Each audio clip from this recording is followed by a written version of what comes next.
And so up next, this is brought to you by WDC Radio. We advocate for sickle cell trait. So for the community piece right now, if you have information, you want questions, or you have questions about sickle cell trait, go to WDCONSCT.org. Or you can hit me up on the Instagram is at WDC Radio. All right, so for this community piece here, I was introduced to Vanessa from a friend of mine. We have a mutual friend, Tina D. Lewis.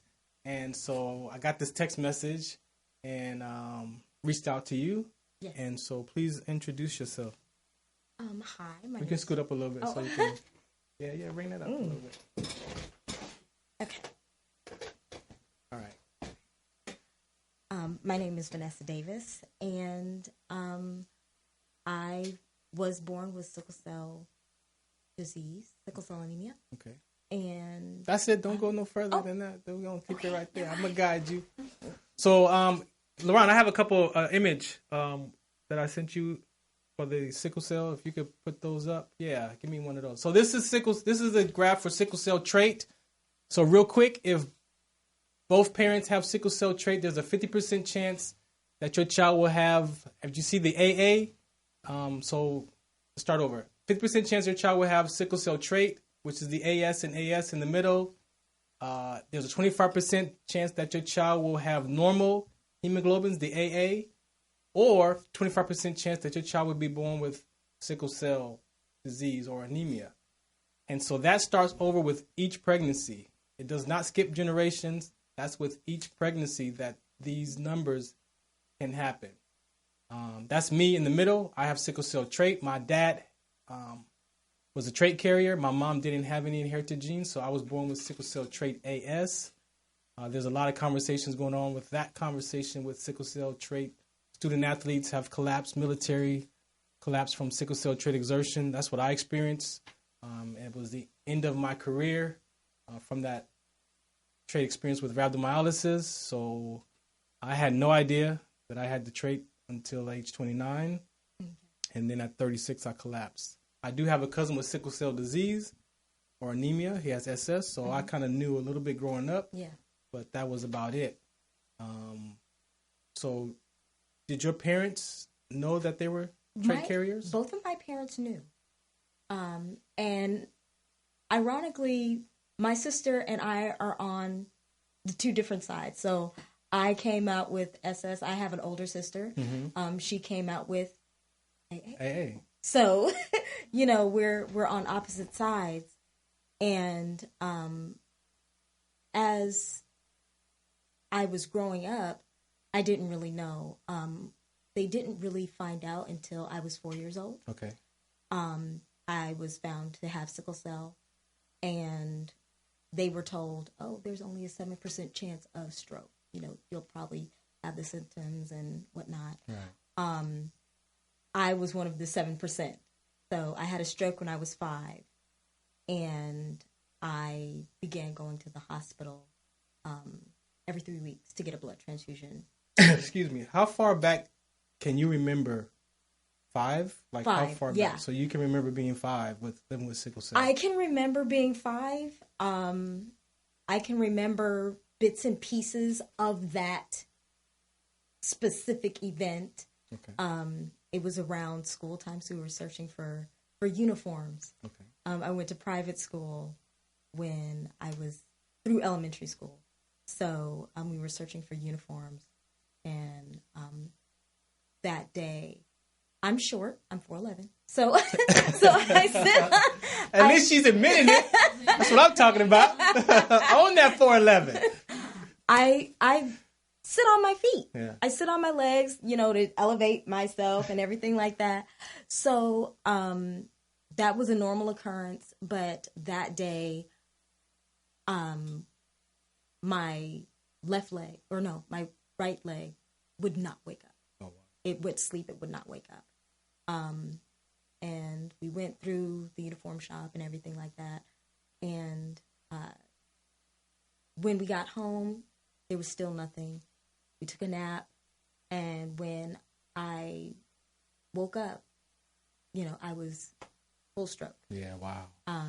So my mom is a nurse. Okay. My mom is a registered nurse. So she took us to her place of employment, and they took care of me. The recovery from having a stroke. What do you want to say? If you can remember, I don't really remember much about that.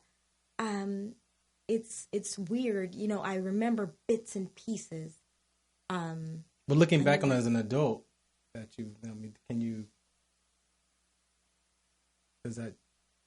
No. Nothing. Okay. No. Well, bits and pieces. Yeah. Like I said, I remember being paralyzed. My right leg being paralyzed. I remember when I was in the hospital, I had to learn how to write with my left hand because about maybe a month after I left intensive care, because I spent a good amount of time in intensive care.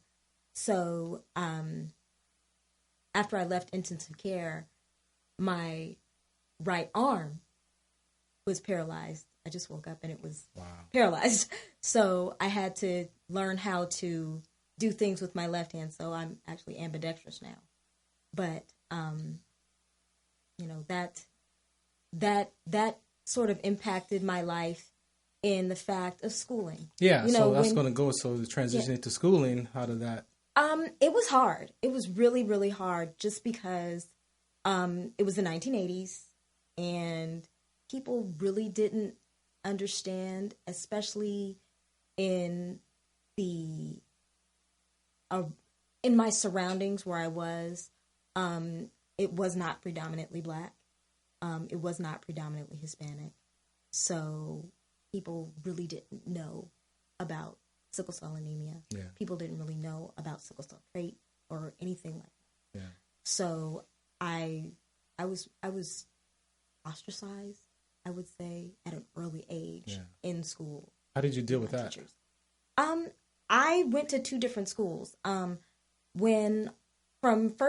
kindergarten and first grade, I went to one school. My first grade teacher was not understanding at all, so we went to a different. My sister and I transferred to a different school. They were more understanding. Yeah. But children. Oh yeah, we're hard on our peers. Our peers are hard on us. When they get that notion in their head, it was hard. It was hard. What are some of the myths and stigmas that you would like to see disappeared? Well, some of the myths are that sickle cell is contagious. That is totally untrue. Yeah, inherited. It's inherited. It's not contagious. You can't get sickle cell by touching somebody with sickle cell. And that was the big thing for me, is that I had a lot of ignorance about that. Yeah. That they could just touch me and get it. You said you started having blood transfusions. Yes. So was that how you managed your sickle cell growing up? Yes. I went to the hospital for 16 years. So from the time that I was 5 until the time that I was 21 years old, I went to the hospital every 3 weeks and I got blood transfusions. And that's the way they managed my disease. How did those transfusions affect your organs? Because sometimes iron overload and things like that. So did you deal with? They had me on a medicine called Desferal. Okay. So the Desferal would extract the iron from my blood, and it would come out in, different ways. Yeah. But they had me on a specific medicine because I had a stroke. They had me on anti-stroke medication. They had me on penicillin for infections. They had me on vitamin E, which is really good for building the cells so that they can be strengthened. Okay. They had me on folic acid. Oh, folic acid. So, yes. So they figured out what worked for you. Yes. And yes. No triggers? Did you still have crises in between the blood transfusions? I mean, not really that I can remember. Okay. I do remember when I was about 13 or 14 years old, I had another seizure. Okay. So they increased my medicine.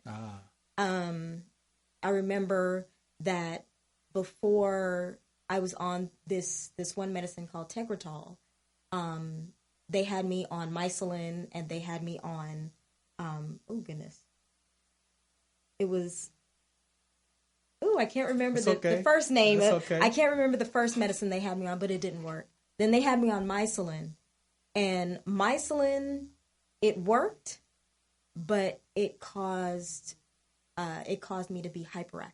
Okay. And that was not good because my mother was... it wasn't a bad thing. Right. But it was that my mother would tell me, later on in life, she would tell me, you look so tired all the time. Yeah. But you couldn't stop. Yeah. You couldn't stop going. And so they changed my medication again. So fast forward, we talk about you being cured. Yes. And so people, depending on your belief systems and your theology and your philosophy, yes,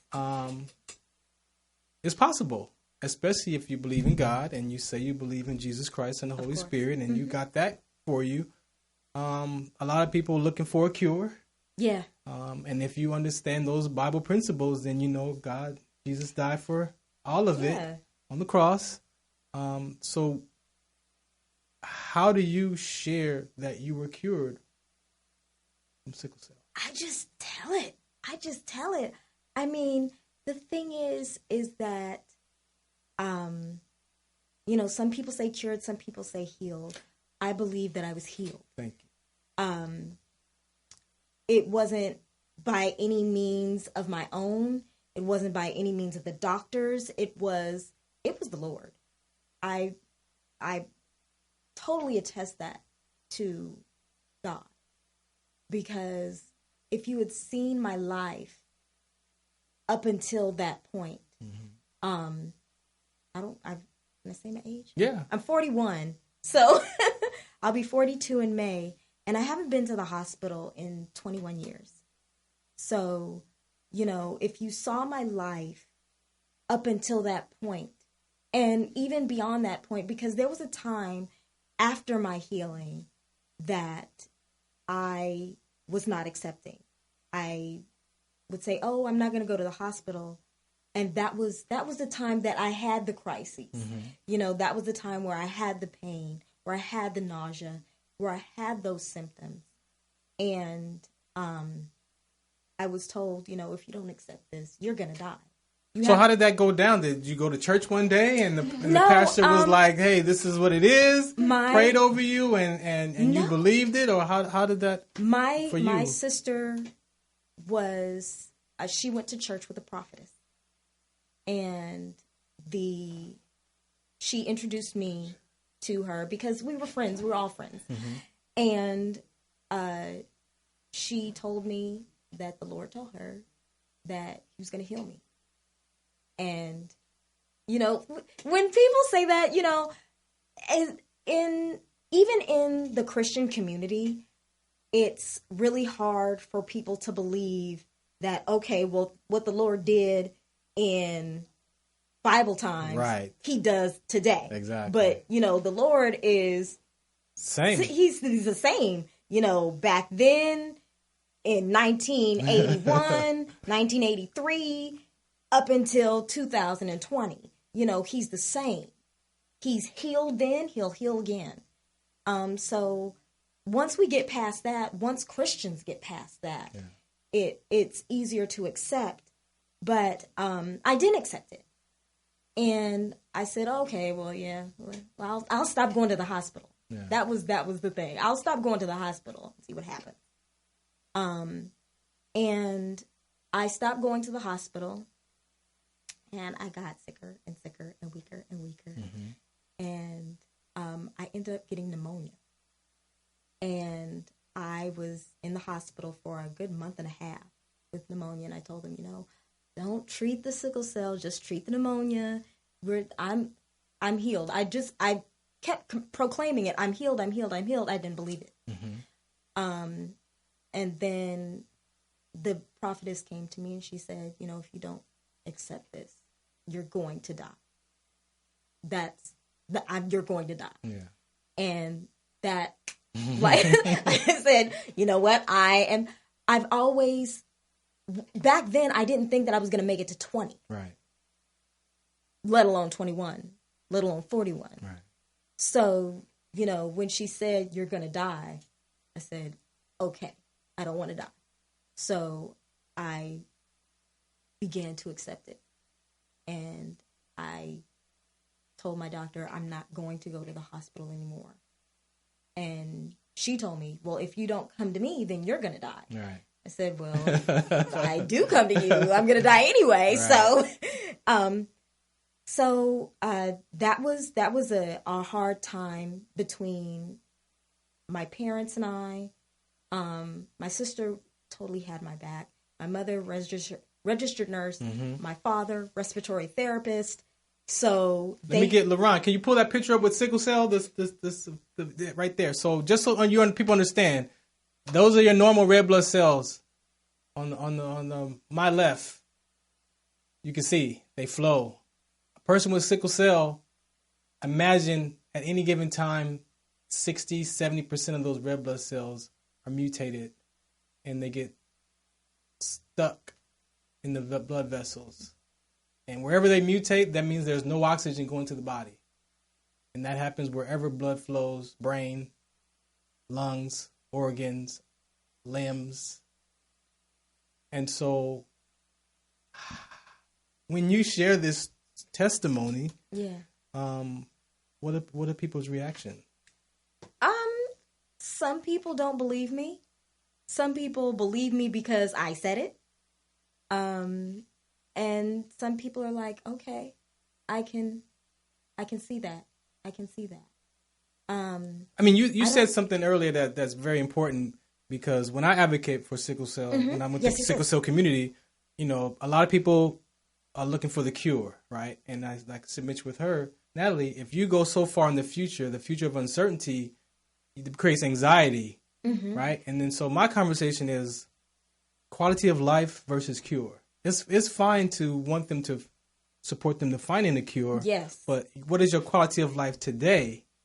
And that's the impact of how your life is going to be right now. Yes. So you can live far in the future and pray and look for a cure, and then your life be in disarray. Yes. Or you can enjoy your quality of life and take care of yourself and be healthy, and then let them figure out what the cure is. So, well, my quality of life is great right now. Yeah.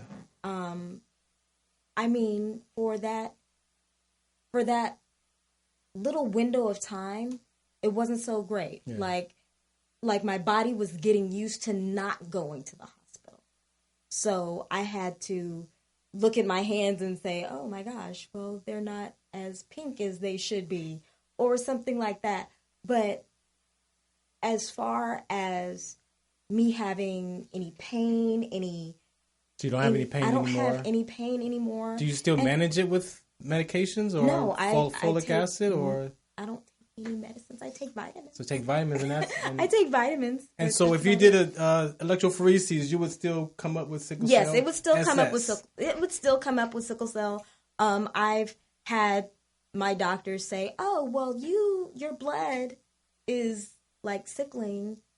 Do you think you want to come in, or have you ever been treated for sickle cell? I said, all you have to do is look at my file. I've got like 16 years worth of files. No, but I had every doctor.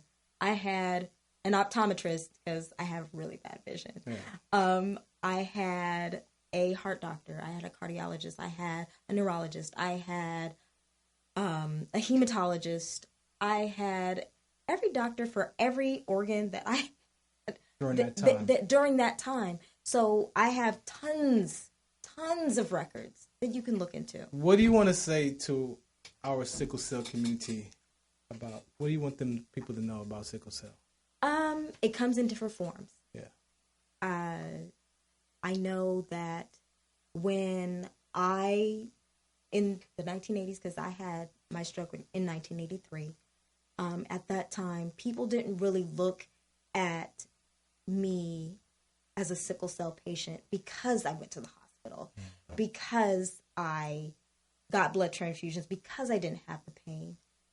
But sickle cell disease, sickle cell trait is treated in many different forms. And just if someone has sickle cell trait, someone has sickle cell anemia, just look at them and welcome them in. That's my thing, is be welcoming, because it's such a small, it's small to me, based upon the population of not only the United States, but the world. Yeah. It's small. So just be aware of people who are different or experience their treatment differently. Yeah, it's individual. It's definitely an individual disease. And as far as the trait, same way. Some people with sickle cell trait may not have complications, may not have pain. But when I meet them, number one symptom is fatigue. And they're like, oh, yeah, I'm always tired, though. Okay, well, see, now, you may not have pain, but there could be fatigue. So, again, it's an individual disease. Again, thank you for your time, for sharing your story. Is there a way people can reach you?